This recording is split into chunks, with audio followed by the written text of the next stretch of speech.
Alors bonjour et bienvenue dans cette première petite vidéo du style vlog, racontage de vie, appelez ça comme vous voulez. Aujourd'hui, je vais vous parler de mon rapport avec le mouvement Visual Kei. Donc sans plus attendre, commençons la vidéo. Alors je précise déjà que dans cette vidéo, je ne vais pas faire d'historique du Visual Kei. Je ne vais pas forcément expliquer ce que c'est.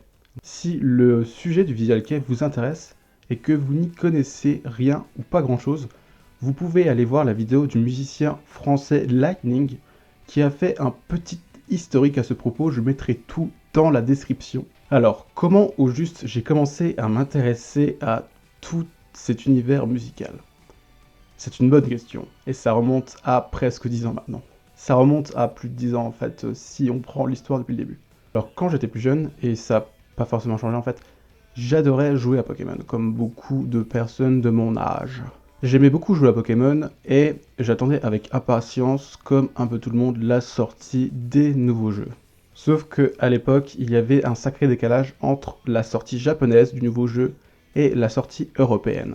En l'occurrence, là, c'était la 5e génération, donc Pokémon Noir et Blanc, qui a été sortie au Japon, et il fallait encore attendre plusieurs mois pour avoir la sortie française. Donc, quand je me renseignais sur le jeu, forcément, tout était en japonais, les trailers étaient en japonais, l'anime qui venait de sortir pour la promotion du jeu était en japonais. Et en fait, moi, je baignais un peu dans tout ça, et je me disais, mais ça peut être quand même vachement intéressant à apprendre. Déjà, apprendre à lire et écrire une langue comme ça doit être super intéressant. Et même toutes les sonorités, je m'y intéressais vraiment beaucoup. Donc je m'étais dit, je vais essayer d'apprendre un peu les bases du japonais comme ça, tout seul. Et j'ai fini par trouver plusieurs sites qui proposaient des petites leçons, histoire de donner aux débutants des grandes bases. Et un de ces sites, c'était Ici Japon, qui est quand même pas mal connu des personnes qui s'intéressent minimum au Japon de nos jours. Ils étaient déjà pas mal connus à l'époque pour leur site Kantisan, où on peut y commander des friandises japonaises. Donc sur ce fameux site, il y avait des petits cours de japonais, et je commençais à les faire comme ça, à mon rythme. Et il y avait toute une section forum, et il y avait un topic, c'était le rock japonais. Faut savoir qu'à ce moment-là, j'avais beau être très jeune, je devais avoir 11 ans, je crois. Je me reconnaissais déjà pas mal dans le rock. Je faisais déjà de la guitare. À ce moment-là, je faisais même déjà de la guitare électrique. Et j'écoutais quand même pas mal le groupe de rock. Et même déjà un peu de métal. Ayant tombé sous le charme de la langue japonaise, je m'étais dit, mais parfait, en fait, je vais juste écouter les groupes de rock japonais. Ça peut être super pour moi. Genre, je me dis, je vais pouvoir écouter du japonais un peu comme je le veux. Et en plus, en chanson, genre là, j'étais vraiment gagnant sur tous les points. Donc je me rends sur ce fameux topic qui recommandait plusieurs groupes. Je tombe sur le morceau Kimi to Hana du groupe Ajan Kung Fu Generation. Je commence à écouter plus en profondeur ce groupe, que j'écoute encore un petit peu à l'heure actuelle, et d'autres groupes de rock japonais qui ne sont pas forcément catégorisés dans le mouvement Visual Kei. Mais ce jour-là, j'étais aussi tombé sur des groupes de Visual Kei justement, The Gazette, Ex-Japan et l'Arc-en-Ciel il me semble. Mais à ce moment-là, en fait, ça m'avait pas vraiment plu, et j'étais resté sur Ajan Kung Fu Generation, tout simplement. Faut savoir que y a beaucoup d'artistes que j'écoute, à la première écoute, j'avais pas aimé. Et j'ai dû y revenir une, deux, trois fois, pour au final les apprécier à leur juste valeur. Il y a des fois, on n'est pas forcément dans un mood où on peut apprécier tel ou tel artiste, et je me dis à chaque fois, j'essaie de revenir sur ce que j'ai déjà écouté, pour voir si maintenant je peux les apprécier en fait. Et ça m'a fait ça pour vraiment beaucoup de groupes. Donc si un jour vous n'appréciez pas forcément une musique, un artiste, même en dehors de la musique, hein, essayez de revenir un peu plus tard. Vous verrez, peut-être que vous n'aimerez toujours pas. Peut-être que cette fois-ci, vous pourrez les apprécier. Donc là c'est bien beau, mais j'ai pas encore raconté vraiment comment j'ai pu me mettre au Visual Kei, justement. Parce que là je parle juste de rock japonais tout court. Alors comment? How? Eh bien c'est un peu comme ce que j'expliquais juste avant. J'avais un an ou deux, je crois que c'était plutôt 2 ans après, j'étais un peu en manque de nouveaux groupes, et tout simplement, je suis allé retourner écouter The Gazette, et cette fois, j'ai bien aimé. The Gazette était donc mon premier groupe de Visual Kei, comme pas mal de gens je pense. C'était avec le titre Filth in the Beauty d'ailleurs. J'y viendrai juste après, mais il m'a fallu quand même quelques écoutes pour apprécier ce groupe. Donc là, maintenant, je vais un peu vous présenter mes groupes préférés. C'est des groupes assez classiques, pour être honnête, mais si c'est des groupes classiques, c'est que au bout d'un moment, ils ont un minimum marché avec les gens, donc c'est qu'ils sont un minimum intéressants à écouter quand même.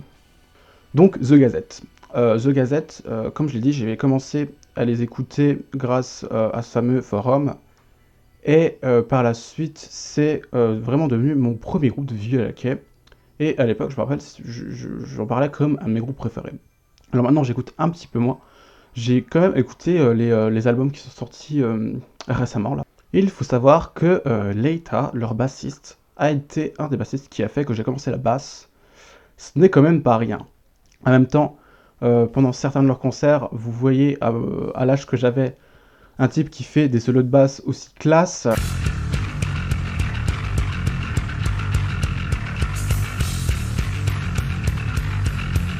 Vous avez envie de faire pareil en fait, c'est ce que j'ai fait. Et même au-delà de ça, ce jeu de basse m'avait quand même pas mal influencé à l'époque. J'avais repris quand même pas mal de morceaux de The Gazette quand j'étais au collège. Notamment leur morceau Wakalemichi, qui est un de leurs premiers d'ailleurs. Je me rappelle que je m'étais éclaté à reprendre ce morceau à la basse. Et c'est d'ailleurs un de mes morceaux préférés du groupe.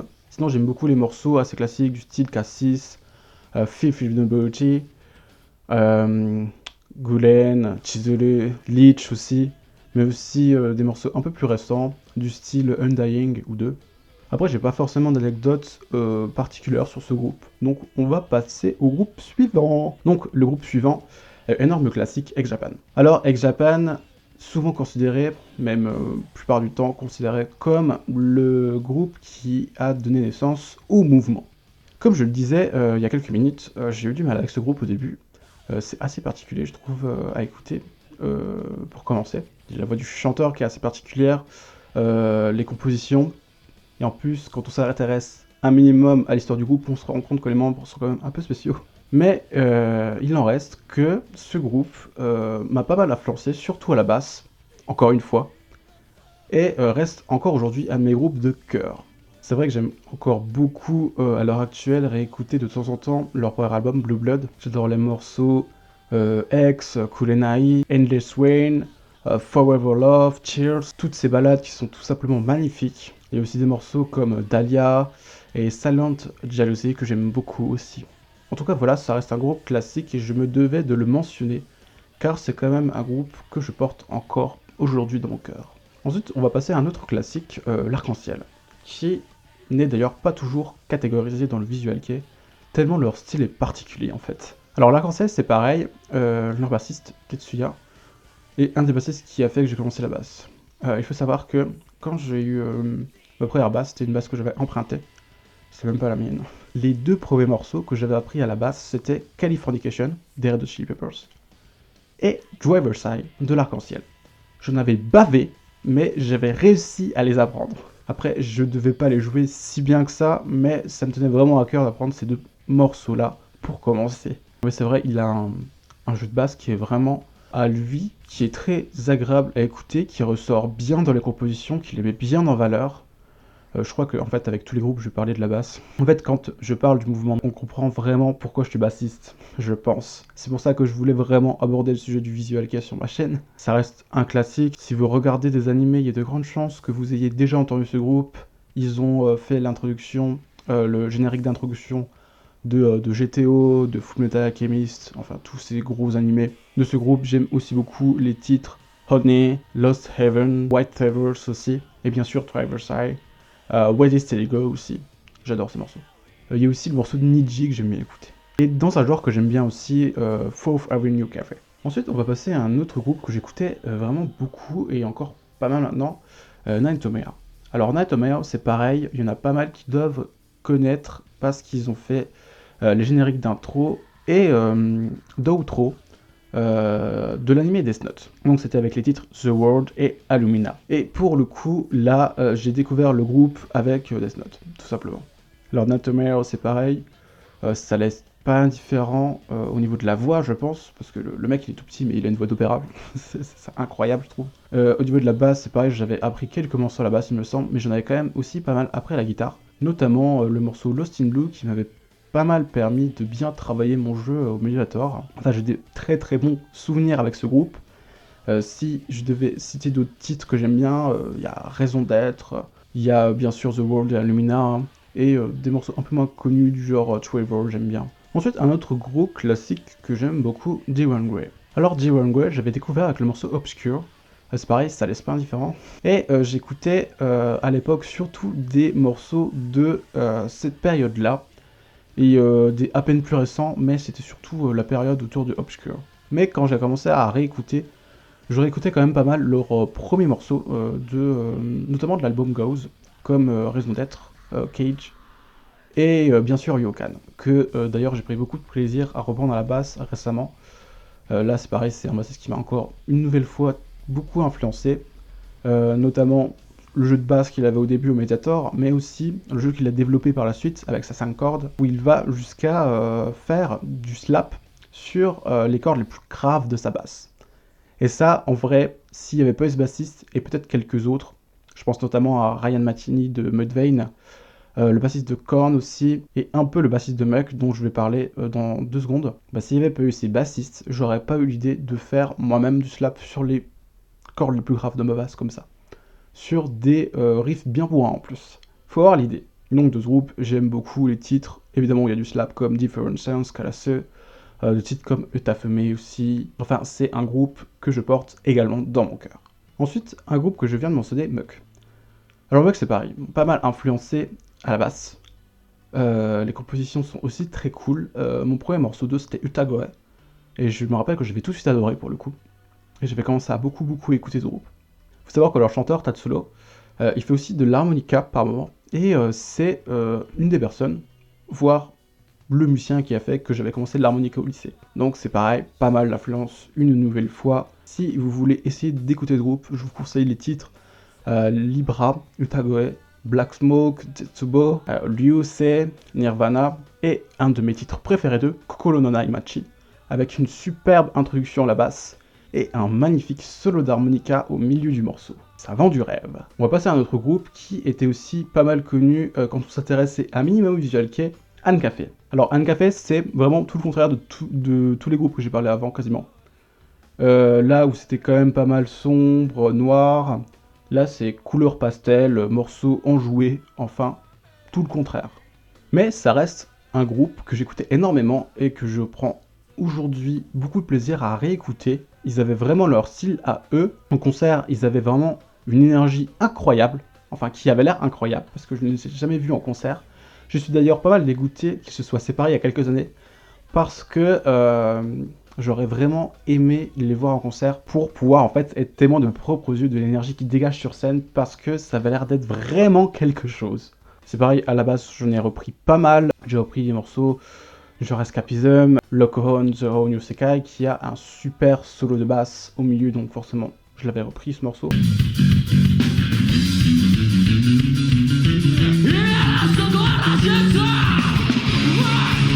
Banskizuma, Maple Goodman, tous ces morceaux, je les avais aussi repris à la guitare, je crois. Je prenais aussi beaucoup de plaisir à les reprendre à la guitare. J'aime beaucoup aussi les morceaux du genre Takesuka Kosen, des vieux morceaux du genre Odolu Menuhen Toke, et petites balades un peu moins connues du genre Orange Dream, je trouve ça trop cool. Ils avaient vraiment leur style, leur son, un groupe qui était vraiment original pour le coup dans le milieu, même si c'était ce qu'on appelle un sous-genre du visual kei, l'Oshaleke. Bah, les autres groupes d'Oshaleke, je trouvais, étaient quand même différents d'Ancafé. Ensuite, on va parler un peu du côté power metal du visual kei avec le groupe Versailles. C'est pareil, c'est un gros classique. Chez eux, ben, j'aime tout, j'aime leur musique, leur esthétique qui pousse vraiment à fond pour le coup, qui est superbement bien travaillé, qui va très bien avec la musique. Enfin, j'aime beaucoup ce groupe. C'est pareil, à la base, ils m'ont pas mal influencé. Quand j'avais eu ma première 5 cordes, j'avais repris le morceau Masquerade avec un super solo de tapping au milieu.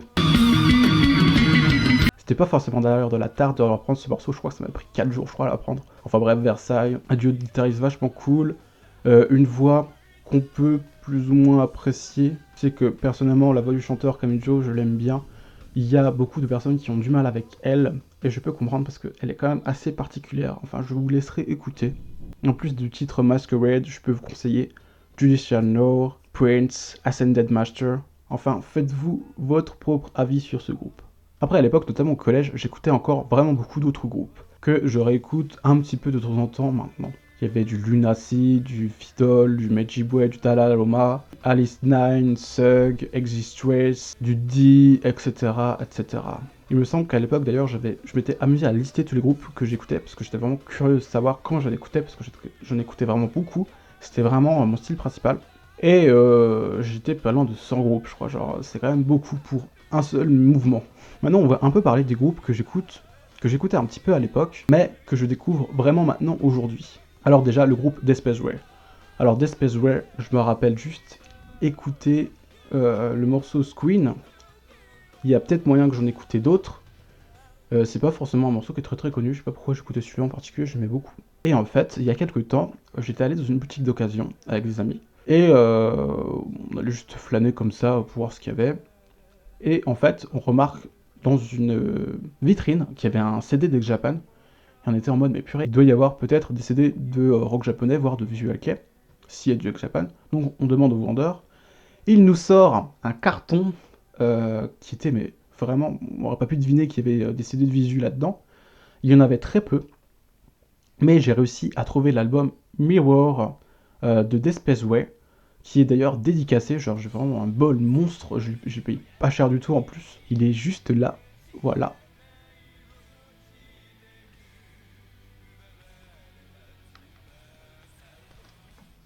Et donc j'écoutais tranquillement ce CD sur ma chaîne IFI, et quand vient le morceau Screen, mais ça m'a... Je me rappelais plus du tout que j'écoutais ce morceau-là. J'ai eu 1000 souvenirs qui me sont revenus en tête, c'était super. Donc Despaceware, un groupe que je prends beaucoup de plaisir à réécouter et à vraiment découvrir pour le coup. Je vous conseillerais les morceaux Trickster, Haitoame et In Vain si vous avez envie d'écouter.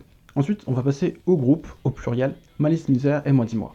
Alors Malice Misère, j'avais juste le souvenir d'écouter vite fait le morceau Au revoir à peut-être Bel Air. Quand j'étais au collège, c'était un groupe que j'écoutais assez peu. J'écoutais 2 titres comme ça pour dire que j'écoutais en fait. Je me rappelle que j'aimais quand même pas mal à l'époque. Je sais pas pourquoi je me suis pas plus intéressé que ça à eux en fait. Et je sais que Moi Dis-moi, donc le même guitariste que Malice Bizarre, si vous ne connaissez pas du tout, eh bien Moi Dis-moi, j'ai pas le souvenir d'avoir écouté vraiment au collège, mais je sais que au lycée, dans la médiathèque où j'empruntais mes CD, il y avait le CD d'Inxanadu de Moi Dis-moi et je l'avais pas mal écouté. J'adorais le titre Lamentful Miss, je me rappelle très bien, je réécoute encore pas mal ce titre qui me rappelle beaucoup de souvenirs à l'heure actuelle du coup. Après quand j'écoute du Moi Dis-moi, ça va être des titres assez connus du style Nocturnal Romance ou de la Dicroix, donc vous pouvez essayer d'écouter ces morceaux si vous avez envie de découvrir ce groupe. Quant à Malice Misère, vraiment oui c'est pareil, je m'y suis vraiment mis il y a peu de temps, notamment vers le début du groupe, quand c'était leur premier chanteur, avec des morceaux du genre Sadness, qui était pour le coup très tourné rock gothique, et c'est un style que j'aime beaucoup, sans déconner. Ils ont fait aussi des choses dont je ne soupçonnais pas l'existence, du genre cette espèce de mélange d'électro avec de la dark wave, du néoclassique, avec des morceaux du genre Illuminati, je ne connaissais pas du tout, et j'adore aussi ce style de musique qu'ils font. Après, ce que j'écoute, ça restera des classiques Garnet, Beast of Blood, mais c'est un groupe que j'apprécie beaucoup écouter en ce moment. Après, dans les groupes un peu plus récents, j'ai un peu de mal à vraiment avoir un gros coup de cœur. Le seul groupe qui me fait ça, pour l'instant, d'un groupe qui s'est formé il y a quelques années, peut-être en 2017 ou 2018, je crois, voire peut-être carrément 2019, je ne sais plus, c'est le groupe Ashmaze. Alors, j'ai vraiment accroché à ce groupe pour le coup. Il y a du slap sur la basse. Il y a du slap sur la guitare aussi, notamment le morceau Label, si vous voulez essayer d'écouter ce que ça donne. Le visuel est très cool, les compos sont super sympas, ils donnent vraiment la pêche. Il y a un petit côté moderne, metalcore, mais pas non plus à fond mis en avant. J'ai quand même un côté vraiment son de visual rock, quoi. Et c'est un groupe que j'aime beaucoup écouter en ce moment. Si vous voulez aussi essayer d'écouter, je peux vous recommander les morceaux Kagero no Sakako, Genome ou encore Didai. J'espère que vous avez autant aimé regarder la vidéo que moi j'ai aimé à la faire. C'est vraiment un format que j'avais envie de faire sur ma chaîne. J'espère qu'il vous aura plu, vraiment. Si c'est le cas ou si c'est pas le cas, hein, dites-le moi en commentaire. Il y a de grandes chances que je refasse un format de ce type pour parler de mes goûts musicaux, pour parler de ma vie en tant que musicien, pour parler peut-être d'autres choses. J'ai déjà quelques idées de prévues pour la suite, pour ce format. Mais si vous avez des idées, n'hésitez pas vraiment à me les soumettre. Enfin, quant à moi, je vais vous laisser. C'est pareil, n'hésitez pas à laisser un pouce en l'air, à vous abonner si ce n'est pas encore fait, à également commenter. Vous savez déjà tout ça, mais j'aime bien quand même le rappeler. N'hésitez pas non plus à me suivre sur Instagram, @clemchin, ça va s'afficher juste ici normalement. Et je vous dis, ma foi, à plus tard pour une prochaine vidéo. Bye!